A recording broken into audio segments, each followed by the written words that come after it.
Nebraska is reaching the second half of spring practice, and there have been a lot of young players who have been recently turning heads. So in today's video, it is finally time to go over a complete Nebraska early enrollee update. Every single true freshman for the Huskers, how they've been performing, who is expected to burn their red shirt, the studs, the duds, and everyone else in between. So really quick, jam-packed update talking specifically about the early enrollees. Hit that like button if you're fired up. And also really quick, if you support what I'm doing here, daily Husker football content really helps me out. Please hit that subscribe button. Once again, helps me out so much. Hit that subscribe button. Thank you so much.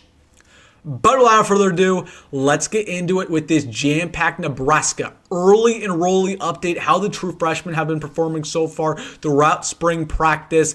And I want to get things started with the quarterback position, Nebraska's true freshman quarterback that people really haven't discussed at all. The media hasn't discussed TJ Lateef at all. The coaching staff surely has not discussed TJ Lateef. So it's finally time for me to disclose what I've heard, the pros, the cons, and how TJ is looking for his future. So right off the bat, I think TJ Lateef has looked a lot better than even the coaching staff has expected, right? He's going to redshirt this year. It's pretty evident, obviously, with the way this depth chart's operating, right? Dylan Rhule is a starter. You got Jalen Gramstad and Marcus Davila fighting to be quarterback two. You know, if this quarterback depth is a little more shaky, I'd feel confident about TJ Lateef potentially being that backup. But TJ will redshirt, no question about it. But with that being said, I expect him to play in 4 games. I expect him to play potentially in the first game of the year. If we blow out Cincinnati, he can get some opportunities against a Power 4 team. I absolutely expect him to play in both other non-conference games.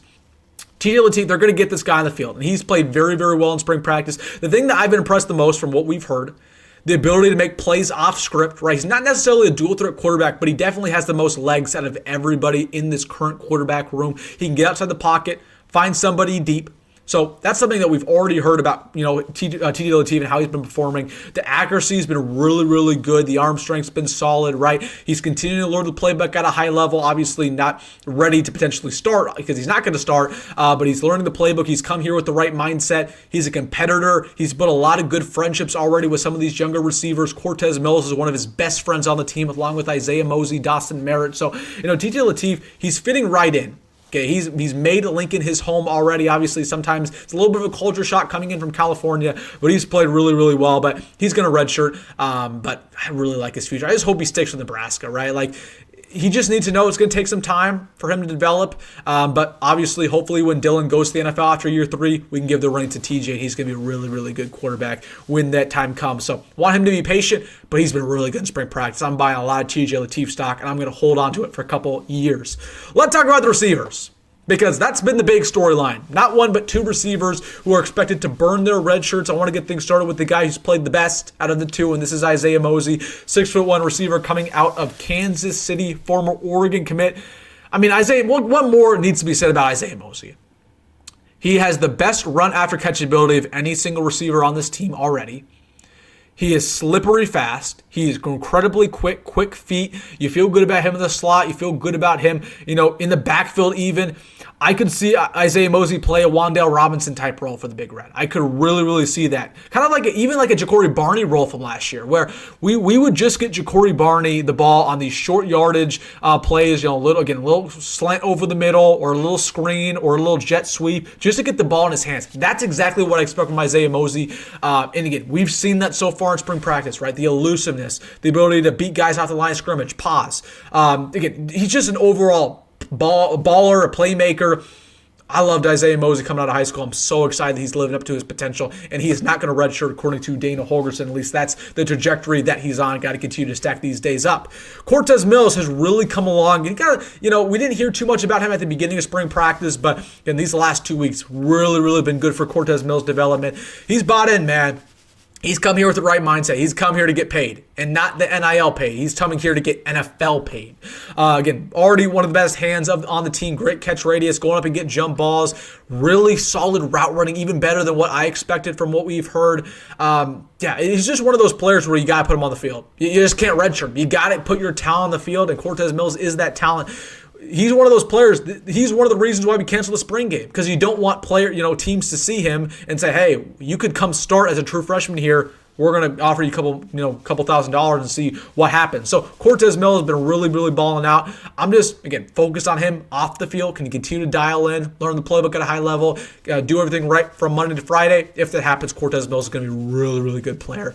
And again, he's buying in. He's a kid coming in from Florida. Sometimes it's a culture shock. He's been doing a good job. And again, building a lot of good relationships. He's best friends with TJ Lateef, so that is a good sign. Talking about Houston Kahana-Torres next. This is somebody I'm so high on, man. Like, nobody talks about Houston Kahana-Torres. You will talk about him in a couple of years because he's going to be your starting center or he's going to be your starting guard. Again, 300 pounds, 6'3".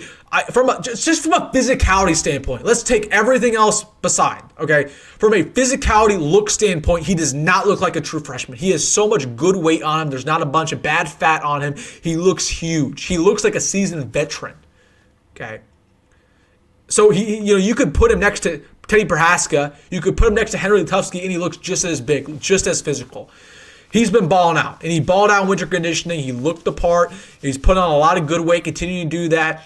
I would not be shocked if he's a guy who plays in 4 games this year because, again, you got to put these guys on the field. He's not going to burn his red shirt. It's very rare for offensive linemen to play as a true freshman to burn all 12 games. But, man, this could be your starting center going into next year. I could very well see that with the trajectory he's on. This was a steal coming out of Hawaii. This was a complete steal. And he's been really bought in. He's best friends with President Tomoa. He's best friends with Keona Davis, Sua Lefotu. So, again, he's built a lot of good friendships here, too. But I really feel good about Houston Kahana-Torres' future. He's been having a good spring practice. Jamarian Parker, he was balling. He was balling. I say was because he got injured. He has been banged up for the last week and a half. But Jamarian Parker, again, from just a pure speed standpoint, potential standpoint, I think he has the highest potential of any running back on this team, even higher than Emmett Johnson. He has great vision, great burst. It's just about his body. He's up to 190 right now. I think he needs to get up to 200. He needs to stay healthy. I don't know if Jamarian Parker plays anymore, just because from the way EJ Barthel and Dana Horgerson talked about it, he just has dealt with a lot of injuries. And I just don't know from a physicality standpoint if he's at that weight they want him to be in order to be a Big Ten running back. So we'll see on Jamarian Parker. But at the same time, I don't think they're telling us a lot of nuggets about him purely because they want to hide what they have. And we already reported this on the channel about a week ago. Like, he was balling out when he was healthy. So I can absolutely see Jamarian Parker still plays a true freshman, but obviously the most important thing is to stay healthy and get his body right. Connor Booth's another guy that I want to quickly gloss over. Like Connor's played well. And EJ Barthel made a point to mention him in his last press conference that he is meant to be here. I just think for him it's just all about continuing to adapt to Big Ten teams because he played nobodies in C2 Nebraska in-state football. It's a big transition, going up against 4-star recruits, right? 5-star recruits in the Big Ten. So Connor Booth has been playing okay, but obviously not pushing to play this year at all. He will more likely than not 100% pretty much be redshirted.